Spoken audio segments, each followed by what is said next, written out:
Estaba leyendo el fin de semana algunos informes que dan sobre que economistas, como así también muchos funcionarios, se dan cuenta de que luego de las elecciones no va a quedar otra que seguir deflacionando, devaluando. Esto es, va a seguir subiendo el dólar. Lo quieren hacer de manera escalonada, más o menos entre un promedio del 1 al 3% mensual. Estamos hablando del dólar oficial, esto con la intención obviamente de eliminar la semejante brecha que llega a un 85% prácticamente entre lo que es el dólar paralelo o el blue o el ilegal, el bla bla bla bla, con el oficial, ¿sí? Por eso estamos en comunicación con Oscar Michel, que es analista de bolsa, contador, economista. Hola Oscar, ¿cómo te va? Muy buen día, ¿cómo estás? Sergio, Horacio, te saludan. Buen día, Sergio y Horacio, ¿cómo están? Buen día, Bien, ¿cómo contador. anda contador? ¿Bien? Bien, bien, como un lunes. Para el ¿Cómo es el lunes? Cuesta el lunes, ¿no? Y bueno, sí, cuesta el lunes, sí, sí. Claro, Sí. claro. Viste que con los vientos así, que traen con grandes vendavales, es como que se nos cruzan las chapitas Hay a viento muchos, ¿no? norte, ¿eh? En una de Ah, Bueno, esas, y de- hay que cerrar la jaula, digamos, para que no se escapen los pajaritos. se exactamente, vuelan todos los países. exactamente. Bueno, lo que se vuela son las reservas, evidentemente, porque estaba leyendo que 2.400 y pico de millones le quedarían netas, o netos al Banco Central. Para netos ya tenemos uno, pero lo que me preocupa son los del Banco Central. Y en ese marco yo me preguntaba si incluye los DEC, que han venido por el tema de pandemia por parte del Fondo Monetario Internacional, y si esto es realmente así, que luego de las elecciones van a devaluar de hasta un 3% mensual el tema del dólar. Esto significa seguimos descendiendo. Y mirá, los DEC ingresarían hoy, los 4.300 millones de dólares Exacto. más o menos. Fondo Vamos a monetario. ver si lo van a ocupar para qué, digamos, pero van a engrosar un poquito las reservas. El tema es que el dólar ha ido devaluando, el dólar oficial, por debajo de la inflación estos meses, digamos, justamente para contener el tema inflacionario. Pero la realidad es que la inflación estamos en un 3 y pico y el dólar ha sido devaluado un 1%, un y pico. Mientras se siga con la emisión monetaria que se está teniendo, digamos, para cubrir los déficits del tesoro, no tiene otra alternativa que el dólar que subir. Y el dólar no ha subido tanto ahora porque también está, y no hemos perdido tantas reservas porque también está muy frenada la parte de importación. Hay productos que ya no se consiguen, digamos, y entonces, porque están paradas, digamos, ¿no? Bien, ahora explícame un poquito el tejimaneje de los artilugios bancarios del Banco Central, porque uno es un ignorante en esta materia. Vos escuchás al kirchnerismo y te dicen, no, nosotros habíamos desendeudado la Argentina porque habíamos aniquilado el tema del préstamo con el Fondo Monetario Internacional. En todo caso, nos estábamos endeudando en dólares y con todos estos papeles de deuda que vos me vas a explicar que se llamaban primero de una manera, después de otro, LELIC, LELAC, LELUC, llamale como quieras. Y ahora te dicen, no, nosotros no estamos arreglando por ahora con el Fondo Monetario Internacional y la deuda es en pesos, por lo tanto es más manejable. ¿Esto es así o la deuda en pesos tarde o temprano se convierte en dólar, más allá de lo que produce que es inflación y por supuesto seguir descendiendo en la escala internacional? Tenemos dos grandes problemas. La deuda en dólares sigue estando y eso de que ellos pagaron en el Fondo Monetario lo pagó Kirchner en su momento, pero tomó deuda, pagó una deuda que valía 3% o generaba intereses por el 3% anual y tomó préstamo a Venezuela pagando un 15% anual. O En sea que el dólares. desendeudamiento ese fue con el Fondo Monetario como dando una señal de que no querían tener nada que ver con el fondo, pero la realidad es que se endeudaron en dólares a una tasa mucho mayor. Que ellos hayan desendeudado el país también es una mentira, digamos, porque la realidad es que Macri se pasó pagando deudas del anterior gobierno y obviamente también tomando deuda para su propio financiamiento del déficit. Esto de la deuda, no, la cantidad de deuda que tiene Argentina, obviamente para cualquiera que entiende un poco, se da cuenta de que no es una deuda que puede solamente surgir durante los 4 años.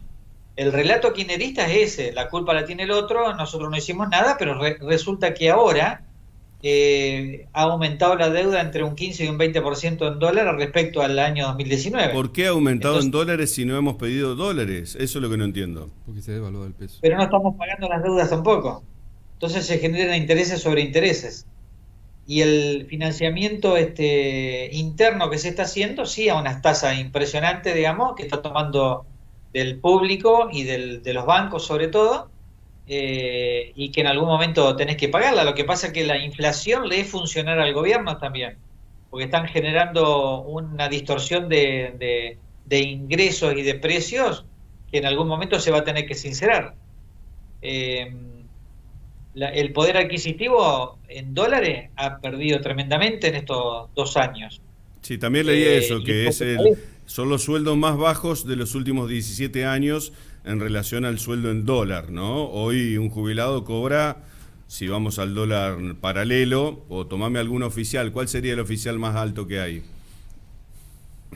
el oficial es 102 pesos más o menos. No, pero el contado con liqui, no sé cuál es el inter... El solidario está en 170, el Ahí está. contado con liquidación Bueno. está 172, 173. Ok, El vamos dólar con medio el contado con ah, liqui, etcétera, etcétera. Vamos con ese, que sería más o menos el oficial. con ese. Bueno, vamos con el de 173. A ese promedio, para no decir que nos referimos al dólar negro, estamos hablando que un jubilado cobra $110 hoy. Más o menos, un poquito más, ponerle 120. $120. ¿Cuánto cobraba un jubilado hace 10 años? No, no vamos tan lejos. Vamos al 2019 nomás, $350. En 2 años, en relación al dólar, hemos la mitad en poder Claro. adquisitivo. Si me permitís, te voy a dar otro ejemplo que a lo mejor la gente lo puede entender mejor. Porque a veces el dólar es un bien que por ahí a muchos no, parece que no les afecta, pero en realidad sí les afecta. Una buena notebook, año 2019, un i5, para decirlo de esta manera, Sí. buena notebook, un jubilado la podía comprar con 2 jubilaciones y media. Hoy esa misma notebook Sí. necesita 6 jubilaciones para comprarla. Pero ahí es Eh, porque intervienen los empresarios antipatriotas, perversos, espurios, corruptos, que no entienden en la Argentina que no pueden cobrar, bueno, un precio de esa magnitud teniendo en cuenta la necesidad de la gente. no, te voy a decir de que inclusive te estoy dando un ejemplo al dólar oficial, al 102 pesos. Te estoy dando el ejemplo este que te estoy diciendo. Con más razón, no tienen cara. ¿Cómo van a Claro, vender un producto de esa magnitud aumentando porque no tienen justificativo alguno de tener un incremento de esa naturaleza? tiene justificativo porque el precio en dólares es exactamente igual en el 2019 que a hoy, nada más que el dólar pasó de 35 pesos a 100 pesos el oficial y a 170 o 180 el libre. Pero vamos a querer otro ejemplo también para que la gente lo entienda. Un celular medianamente de media gama, que el jubilado lo compraba en el 2019 con la mitad de su jubilación. ¿Sí? O sea, ganaban 14.000 pesos, compraban un celular con 7.000 pesos. Hoy ganan 25 y el celular vale 30, casi una jubilación y media necesita para comprar el celular. Esa es la gran baja de ingresos, digamos, en términos reales, de lo que le pasó a toda la clase trabajadora y la clase jubilada, en este caso, ¿no? O sea, por ende, vamos generando más pobreza, ¿no? Esto indudablemente se trasluce en esto. Menor poder de adquisición, menor poder de compra, mayor cantidad de pobreza. Ok, ¿cuánto más se puede seguir cayendo? ¿Hay fondo? Mirá, lamentablemente el fondo no existe, digamos. Si seguimos con esta política, nosotros vamos a ir sumando pobre año a año. Lo más preocupante que ha ocurrido en este último tiempo es la ida de las empresas, que no lo hemos visto en otros momentos, digamos, de crisis importante argentina. Lo hemos hablado en otro momento, digamos. Hay papeles o hay empresas muy baratas en el país en dólares que en otro momento, digamos, de crisis de gobierno o de crisis económica que hemos tenido en Argentina, las empresas se peleaban por comprarlas. Y hoy en realidad nadie le interesa venir a la Argentina. Al contrario, se están yendo empresas importantes del país, que eso va a generar mayor desempleo y una economía cada vez más chica. Estaba Entonces, leyendo no... que hay algunas empresas en donde están buscando financiamiento y aparecen las ayudas externas, como son las denominadas unicornio. Bueno, en ese caso, digamos, son las únicas empresas que están creciendo, pero los grandes directivos de esas unicornios están viviendo fuera del país, digamos. O sea, eso también te da un dato. Entonces, sí, Explicarle a la porque gente cuáles son las empresas unicornio. tenés un Mercado Libre, por ejemplo, que está viviendo en el Uruguay, tenés otras empresas pero ¿sabe por qué vienen en muchos de los casos? Porque hay mucho talento argentino en ese área, digamos, sobre todo en la parte informática y demás, pero que todavía hacen, digamos, que jóvenes muy talentosos argentinos se queden en el país y no busquen irse, digamos, como mucha otra gente se está buscando ir, que no tienen esa capacidad de responder, digamos, a este tipo de unicornio, Y digamos, ahora ¿no? vuelvo, si estamos tan tirados a la Argentina y tenemos un know-how muy elevado, tenemos un conocimiento realmente muy fuerte, si las empresas están por debajo del piso, es decir, en un subsuelo, ¿cómo es que no vienen y no invierten acá si es negocio seguro, seguro? Bueno, en Argentina, de la forma como se está manejando últimamente, ya no tenés ningún negocio seguro, porque no hay ningún tipo de confianza. Claro, no hay Vos duda. generás, digamos, el ingreso de empresas o la inversión de empresarios argentinos, digamos, que tengan capacidad de invertir y que quieran ampliar sus plantas, no lo hacen por una cuestión de confianza y por un enredo, digamos, del sistema impositivo y sistema laboral, que es imposible tomar empleos nuevos, por ejemplo, ¿no? En esta crisis, digamos, de lo que sale un empleado, de lo que después te ponen una traba que no podés despedirlo y después te piden doble indemnización, y el negocio nuevamente el negociado que hay entre los abogados y el sistema laboral, terminan desincentivando todo interés en inversión. Pero eso es para los giles que vivimos en la Argentina y seguimos apostando en pesos, tratar de mantener puestos laborales en pesos, pero también hay un sector de que exporta y por lo tanto a la hora de exportar genera ingresos en dólares y la relación del dólar con el peso es una bicoca para invertir en la Argentina. Vuelvo, con todas las trabas habido y por haber, con semejante deflación. Sí, pero vos tenés, por ejemplo, en la industria frigorífica. Cuesta muchísimos años generar un negocio frigorífico porque vos sabés que el animal no se fabrica de un día para el otro. No. Eh, de pronto le cerrás las exportaciones y empezás con esos problemas. ¿Qué pasa? La empresa tiene que cerrar o tiene que bajar personal, tiene que suspender, tiene que mantenerse un tiempo en como vos decís, en una actividad que es la que más reciente hemos tenido problemas y que genera mucho empleo y tienen grandes problemas para exportar. ¿Vos entendés el concepto? Digamos, la idea es restringir la exportación para que baje la carne. ¿Vos has tenido la experiencia que ha bajado la carne en estos últimos tiempos? Y ¿O ha mirá, subido? yo he ido con 1.000 pesos y siempre me dan 1.000 pesos de carne. Igual que cargo nafta. A mí jamás me Pero cobraron de más. cada vez tienes menos kilos de carne con los 1.000 pesos. Claro. Bueno, eso es otro tema. Sí, Sergio. Entonces, el problema Hablan de de... que, Sí, perdón, sí, sí. adelante, Oscar. Que el problema es que cuando vos tenés este tipo de decisiones de personas sentadas en un escritorio y que no conocen el negocio, es difícil venir y enterrar dinero en Argentina. Porque vos, la empresa que viene a enterrar dinero en Argentina no lo hace para un año, lo hace para varios años. Si no, ¿cuál es la explicación de las grandes empresas que se han ido? Sergio. Sí, se habló en un tiempo de dolarizar la economía. Esto, digamos, ¿qué traería aparejado? Y ya en lo el hizo caso de Caballo. que se haga o que se cambie el peso por dólar como moneda nacional?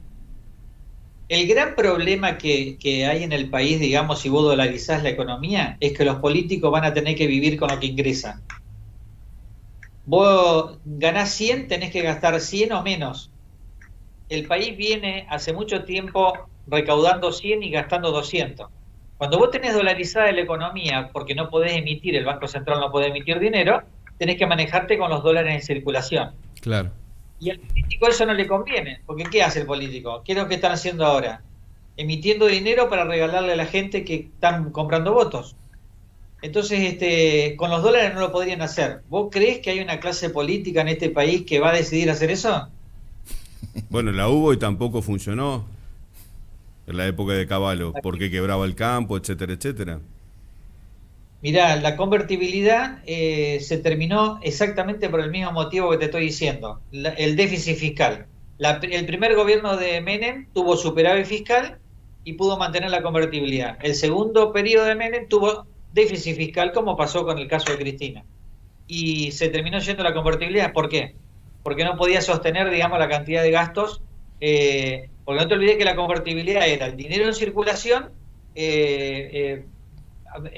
digamos, respaldaba la base monetaria del Banco Central. Entonces, por eso podía mantener el dólar 1 a 1. Mientras la relación ese a 1 se mantenía, funcionaba. Pero cuando se empezó a no mantenerse ese 1 a 1 porque los gastos del Estado subieron, explotó la convertibilidad. Exactamente por el mismo motivo que puede explotar hoy. O sea que vos estás diciendo que van a seguir deflacionando, coincidís con los economistas y funcionarios que están diciendo que entre un promedio en 1 al 3% van a ir liberando el tema del dólar o actualizándolo. Horacio, si seguimos con este sistema económico y de la forma como lo están manejando, no tiene otra alternativa el dólar que subir. ¿En cuánto tiempo van a poner en orden, digamos, el valor del dólar oficial con respecto a la inflación acumulada? Bueno, vamos a ver qué va a pasar con respecto a las elecciones y qué decisiones toman después. Pero el dólar es la única moneda hoy que le está resguardando los ahorros de las personas, de la gente. Entonces, no tiene otra alternativa. Oscar, te hago la última. Nunca va a haber en la Argentina superávit fiscal nuevamente, ¿no? Obviamente esto es utópico, teniendo en cuenta la economía que tenemos. Y hablando de deuda, ¿no? Tenemos que decir deuda eterna en lugar de deuda externa. Mirá, el problema de las deudas de los países no es tanto la magnitud, sino la capacidad de pago. Esa es el análisis que uno tiene que hacer. Hay países que en producto bruto, digamos, en la comparación que va a hacer la deuda con respecto a su producto bruto, tienen mucho más deuda que nosotros.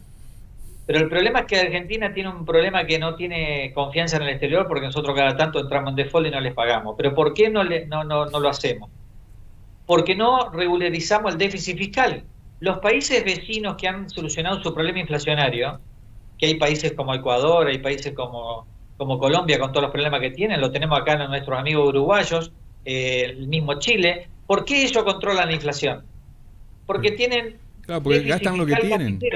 Bien. No gastan más de lo que tienen, claro. Ya está, porque para arrancar el lunes así yo ya tengo más ganas de tirarme un piso 13 que otra cosa. Así que gracias, Oscar, Bueno, te mandamos un abrazo, te mando un abrazo a los dos. Gracias, Oscar. Tráeme Gracias, un muy amable. Neuril, porque si sigo así me